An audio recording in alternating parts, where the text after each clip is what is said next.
بسم اللہ الرحمن الرحیم۔ محترم شرکاء اور حضرات سامعین، تخصص کا لفظ آپ نے سنا ہوگا۔ تخصص کا معنی ہے کسی چیز کے ساتھ، کسی شے کے ساتھ خاصیت اختیار کرنا، یعنی کسی چیز کا خاصہ بننا مراد نہیں ہے کہ اس کی خصوصیت بن جائے، مقصد یہ ہے نا کہ کسی چیز کے ساتھ خود کو تھوڑا خاص کر لینا، اس کو کہتے تخصص۔ تخصص یا تخصص تخصص۔ متخصص کس کو کہتے ہیں؟ وہ جو کسی چیز کے ساتھ خود کو خاص کر لے، اور یہ خاص کرنا ضروری نہیں ہے کہ زمانہ بھر ہو، کچھ مدت کے لیے بھی کسی چیز کے ساتھ خاص ہونے کو لوگ کہتے تخصص کر رہے آدمی۔ جیسے ایک آدمی کسی کے ساتھ زیادہ ہو رہے، اس کے ساتھ زیادہ گھوم پھر رہے، تو لوگ کہتے ہیں یہ اس کے ساتھ تخصص کر رہے، قد تخصص بھی، اس کے ساتھ خاص ہو چکا ہے آج کل۔ محترم حضرات، تخصص آپ جانتے، تخصص فی الفقہ، تخصص فی الافتاء، تخصص فی الحدیث، اور تخصصات بہت سے ہو چکے ہیں آج کل، پہلے بھی تھے۔ تخصصات کا لفظ ہم بولتے ہیں، اس کے لیے جمع استعمال ہوتی ہیں۔ تو چلو کیا کرتے، پہلے آتے ہیں تخصص فی الفقہ کی بات کرتے ہیں اور فقہ کی تعریف کرتے ہیں۔ محترم حضرات، فقہ کسے کہتے ہیں؟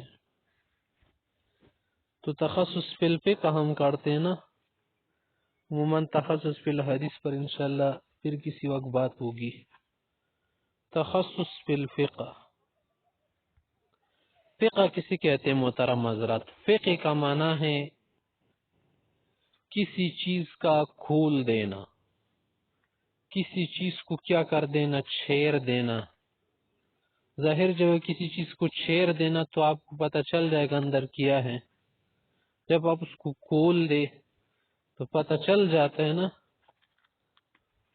تو علامہ زمخشری رحمہ اللہ کہتے ہیں کہ الفقہ حقیقتہ الشق والفتح، کسی چیز کو کھول دینا، چیر دینا، اور کیا کرنا، معلوم کر لینا۔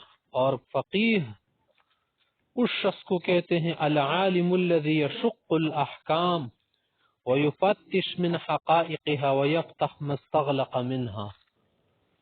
فقیہ اس آدمی کو کہتے ہیں، اس عالم کو کہتے ہیں جو کہ احکام شرعیہ کو واضح کرے اور حقائق جو ہے معلوم کرے، سراغ لگائے، اور پیچیدہ مسائل کو کیا کر دے، منکشف کر دے، کھول دے، واضح کر دے۔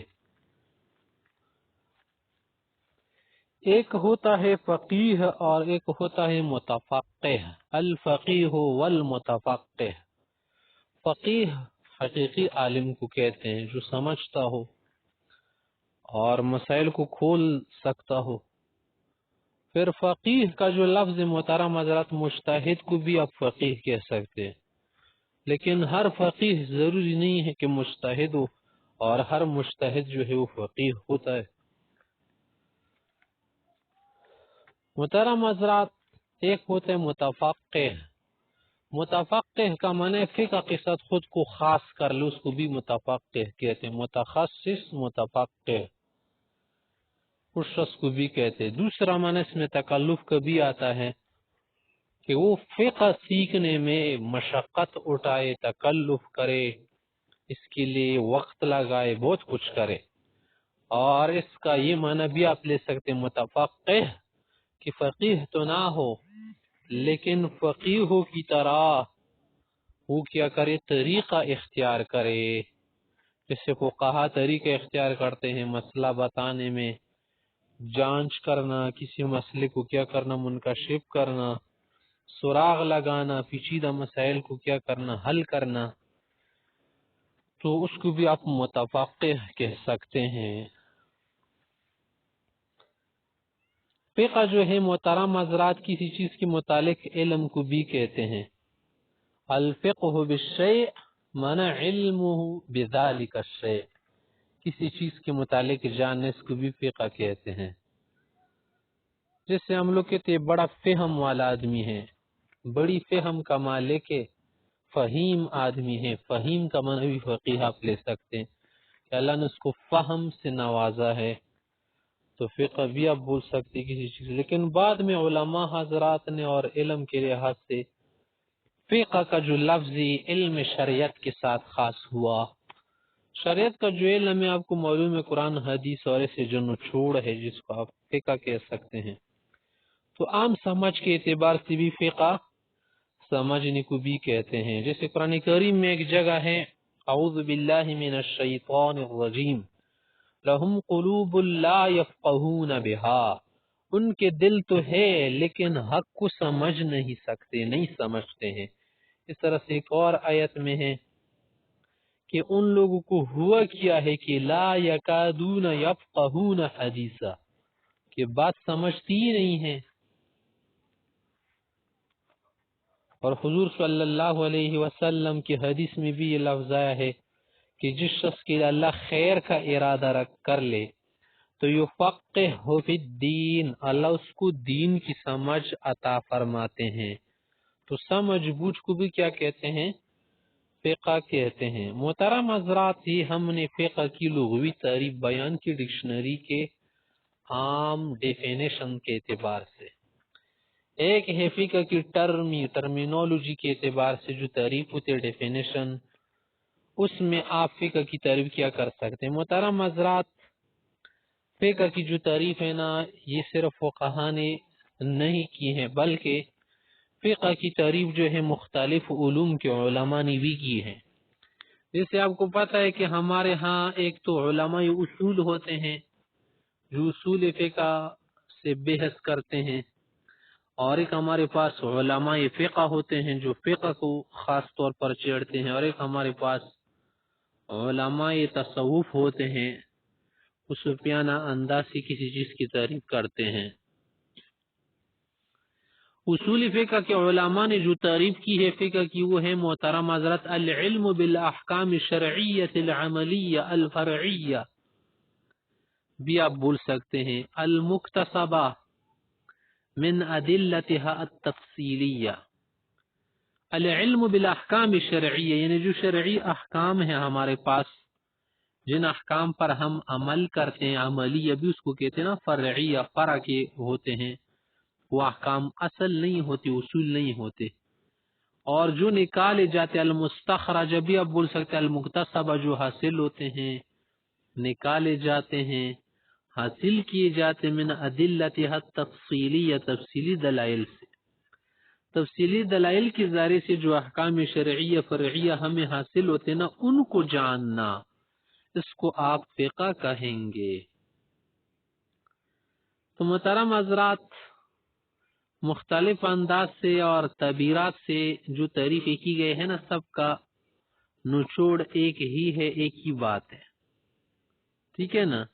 تو جو مسائل مستنبط ہو چکے ہیں، مجتہد ہو چکے ہیں، جن میں اجتہاد کیا گیا ہے، تو کیا ہے؟ سب احکام ہے، فقہی احکام ہے. اب کی صرف تھوڑا سی یہ مسئلہ آتا ہے کہ چلو جو مسائل ہے جو دلائل سے حاصل ہو، دلیل تو ہمارے پاس ہے، تو قرآن کریم ہے یا حدیث ظاہر ہے، اجماع امت ہے. لیکن کچھ ایسے مسائل ہوتے ہیں محترم حضرات جو استنباط اور اجتہاد کے ذریعے مستنبطین مجتہدین حاصل کر لیتے ہیں، تو اس کو آپ فقہ کہہ سکتے ہیں، یعنی اس تعریف کے اعتبار سے، کیونکہ تعریف میں تو ادلہ کا لفظ آیا ہے. تو علماء کرام کہتے ہیں کہ وہ بھی فقہ میں شامل ہے، بعض علماء کہتے ہیں کہ نہیں، فقہ میں شامل نہیں ہے.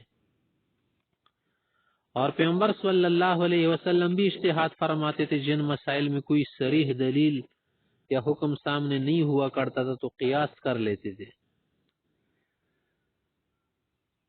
تو اس میں یہ احتمال بھی ہوتا تھا محترم حضرات کہ وہ حکم دلیل بن جائے. ٹھیک ہے نا؟ تو پھر اس صورت میں اس کو آپ فقہ نہیں کہہ سکتے. لیکن دوسری حیثیت کے اعتبار سے اگر دیکھ لے اور احتمال کو دیکھ لے کہ خود وہ بات یا جو پیغمبر علیہ السلام نے اجتہاد کیا وہ دلیل شرعی ہے تو پھر اس اعتبار سے اس کو آپ فقہ کہہ سکتے ہیں۔ محترم حضرات، ہمارے پاس بہت سارے مسائل ہوتے ہیں اور ضروریات دین ہوتے، اس کا فقہ کہہ سکتے ہیں یا نہیں؟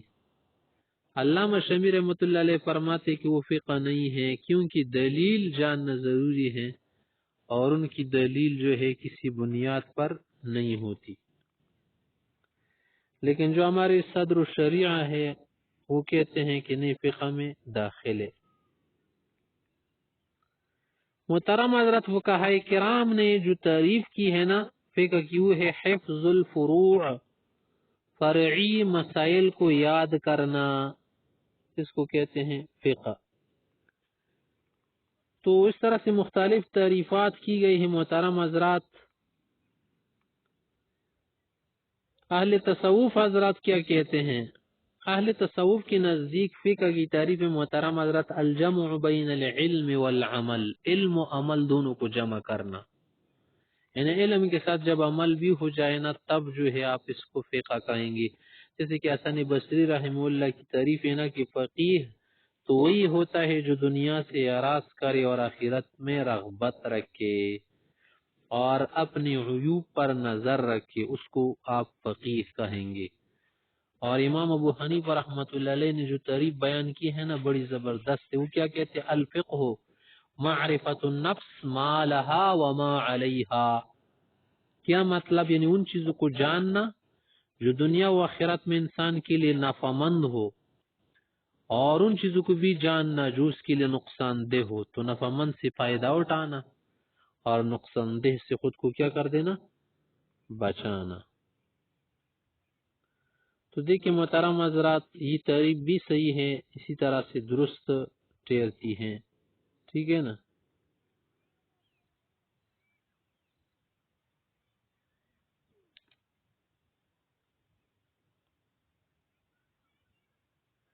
محترم حضرات، یہ جو فقہ ہے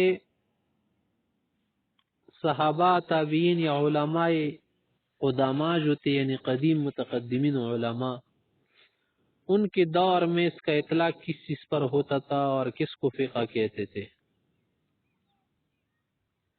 امام اعظم رحمت اللہ علیہ نے جو تعریف کی ہے نا کہ معرفت النفس ما لها وما علیہا، وہ جو ہے اسی تعریف کی ہے نا کہ اس میں ظاہر ہے کہ اس زمانے میں فقہ کے اندر وہ تمام چیزیں داخل تھی، خاص فقہ شامل نہیں تھی بلکہ عقائد، فروعی مسائل وغیرہ بہت ساری چیز اس میں داخل تھی۔ اس لیے کیا کہا کہ معرفت النفس ما لها ما ينتفع بها، کہ تمام نفع مند چیزیں ظاہر عقائد میں، اعمال میں، بہت ساری چیزوں میں نفع مند کا جاننا تھا اور نقصان دہ سے خود کو بچانا تھا۔ اور مسلم و ثبوت کی جو کیا ہے مصنف وہ کہتے ہیں نا کہ فقہ پرانے زمانے میں علم حقیقت کو بھی شامل تھا، جو کہ آپ الہیات کے نام سے پکارتے ہیں، جس میں ذات و صفات کی بحث ہوتی ہیں۔ اس طرح سے علم طریقت کو بھی یہ شامل تھی، اس میں کیا کرنا ہوتا ہے؟ مہلکات سے خود کو بچانا اور شریعت پر عمل کرنا۔ لیکن تدریجاً پھر اس فقہ کی تعریف میں کیا ہو گیا؟ جو وسعت تھی نا وہ ختم ہو گئی، تنگی آ گئی۔ ظاہر ہے کہ زمانے کے اعتبار سے چیزوں میں تبدیلی ہو سکتی ہیں، یہ کوئی نئی بات یا کوئی ایسی بات نہیں ہے کہ جو کسی کو سمجھ نہ آئے۔ جیسے کہ علم عقائد آپ جانتے ہیں پھر الگ طور پر علم کلام کے نام سے مشہور ہو گیا اور جدا ہو گیا فقہ سے۔ اس طرح سے پھر تصوف جو ہے وہ الگ ہو گیا محترم حضرات، ٹھیک ہے نا؟ اس طرح سے علم فقہ بھی پھر الگ علم کے طور پر مشہور ہو گیا۔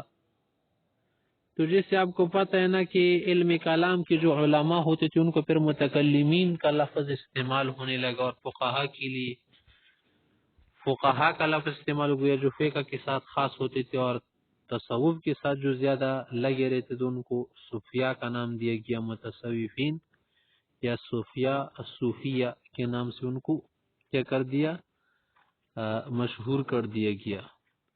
اور ہر فن کے ماہرین پھر الگ ہو گئے اور بہت سارے نظریات سامنے آ گئے۔ محترم حضرات، متکلمین میں امام علی جبائی، امام ابو الحسن اشعری رحم اللہ، امام ماترید رحم اللہ، دیکھیں ان کے اپنے نظریات تھے۔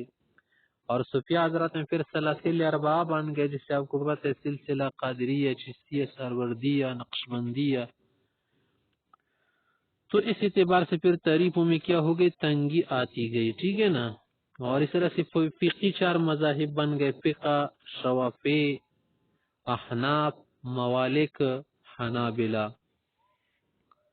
اور یہ اختلاف جو ہے نا کسی چیز میں آنا ایک فطری اور لازم چیز ہے، اس سے اختلاف کرنا یا اس چیز کو گلے سے نہ اتارنا تنگ نظری اور تنگ فکری ہے۔